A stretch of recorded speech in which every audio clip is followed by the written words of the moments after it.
চরম সংকট আবর্তে ইসলাম শিক্ষা, উত্তরণ কর্মকৌশল বিষয়ে জাতীয় কর্মশালায় শিক্ষা প্রশিক্ষণের সর্বস্তরে ইসলাম ও নৈতিক শিক্ষা বাধ্যতামূলক করতে হবে।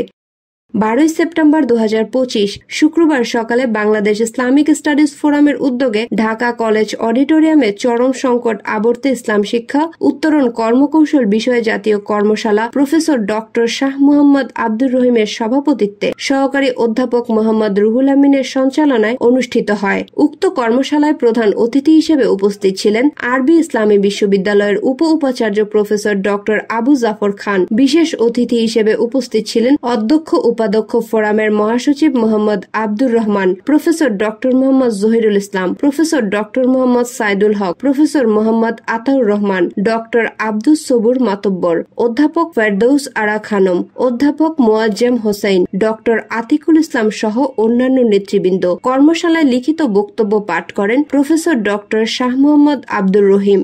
বক্তাগণ বলেন, বাংলাদেশ একটি ধর্মপ্রাণ মানুষের দেশ। এ দেশের রাষ্ট্রধর্ম ইসলাম, সংখ্যাগরিষ্ঠ মুসলিম নাগরিকের ধর্ম ইসলাম, অন্যান্য ধর্মের নাগরিকগণও ধর্মপ্রাণ। কিন্তু রাষ্ট্রের নাগরিক ও নতুন প্রজন্মের জন্য জাতীয় শিক্ষানীতি ও শিক্ষা ব্যবস্থায় শিক্ষার কোন স্তরেই ইসলাম ও নৈতিক শিক্ষা গুরুত্ব ও আবশ্যিকভাবে পঠন পাঠনের ব্যবস্থা নেই। নাগরিকগণ ধর্মশিক্ষা নানা কোর্স থেকে শেখে, ফলে অশিক্ষা, কুশিক্ষা, কুসংস্কারে আচ্ছন্ন হয়ে ধর্মান্ধতা ও উগ্রতার উন্মেষ ঘটে। বৃহত্তর জনগোষ্ঠী ধর্ম ও নৈতিকতায় অজ্ঞ থেকে সমাজ ও রাষ্ট্রের সর্বক্ষেত্রে অনৈতিকতা ও অবক্ষয়ের ছয় লাভ ঘটায়। এই নৈতিক অবক্ষয় রোধ ও ধর্মীয় নৈতিক সমাজ ও রাষ্ট্র পরিগঠন ও নৈতিকতায় উজ্জীবিত করতে ও রাখতে শিক্ষা ও প্রশিক্ষণের সর্বস্তরে ধর্মীয় নৈতিক শিক্ষা আবশ্যিকভাবে কারিকুলাম ও সিলেবাসে অন্তর্ভুক্ত রাখতে হবে। বক্তাগণ আরও বলেন, 2025-26 শিক্ষাবর্ষে উচ্চ মাধ্যমিক পর্যায়ে ভর্তির নীতিমালায় ইসলাম শিক্ষা বিষয়টি এবারও ঐচ্ছিক চতুর্থ বিষয় হিসেবে রাখা হয়েছে বলে উল্লেখ করেন, যা বিগত পতিত ফ্যাসিস্টদেরই পুনরাবৃত্তি এবং জুলাই বিপ্লবের শহীদদের রক্তের সাথে বেইমানি। ইসলামপ্রিয় দেশবাসী, অভিভাবক ও শিক্ষার্থীদের প্রাণের দাবি উচ্চ মাধ্যমিক পর্যায়ে মানবিক বিজ্ঞান ও ব্যবসা শিক্ষা শাখা ও বিভাগে ইসলাম শিক্ষা বিষয়টি আবশ্যিক হিসেবে অধ্যয়ন ব্যবস্থা করার দাবি জানান, অথবা 2012 সালের পূর্বের অবস্থায় ফিরিয়ে দেওয়ার দাবি জানান এবং উচ্চ মাধ্যমিক সকল শাখায় ইসলাম শিক্ষা বিষয় অন্তর্ভুক্ত করার দাবি জানান। ফোরামের দাবি, অন্তঃশিক্ষা বোর্ডের ভর্তি নীতিমালায় অবিলম্বে পরিবর্তন আনতে হবে এবং 2025-26 শিক্ষাবর্ষ থেকেই বাস্তবায়ন করতে হবে। এটাই শিক্ষিত সমাজের প্রত্যাশা। এর ব্যতীত হলে এদেশের ইসলামপ্রিয় জনগণ ও শিক্ষার্থীরা কোনোভাবেই মেনে নেবে না, বরং তারা মাঠে নামতে বাধ্য হবে। কর্মশালায় বক্তাগণ নিম্নলিখিত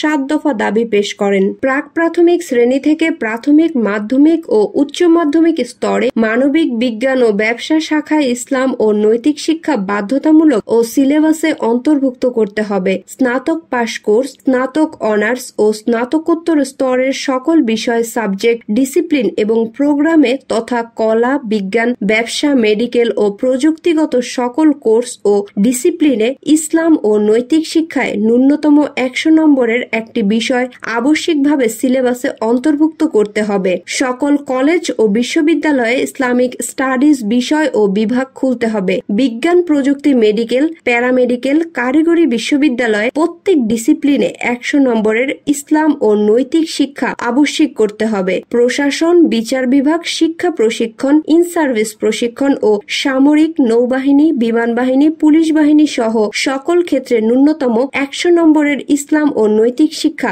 আবশ্যিক করতে হবে। মধ্যপ্রাচ্যের জব মার্কেট পেতে এবং ধর্মীয় ও আন্তর্জাতিক ভাষা হিসেবে আরবি ভাষা শিক্ষা গুরুত্ব সহ সিলেবাসে অন্তর্ভুক্ত করতে হবে। স্বাধীনতা ও সার্বভৌমত্ব সুরক্ষা এবং সুঠাম কর্মক্ষম জাতি পরিগঠনের লক্ষ্যে প্রাথমিক শিক্ষায় আবশ্যিক করতে হবে। ইসলামিক শিক্ষায় ধর্মপ্রাণ মুসলমানদের সকল দাবি মেনে নেয়ার আহ্বান জানিয়ে আয়োজিত জাতীয় কর্মশালা সমাপ্তি ঘোষণা করা হয়।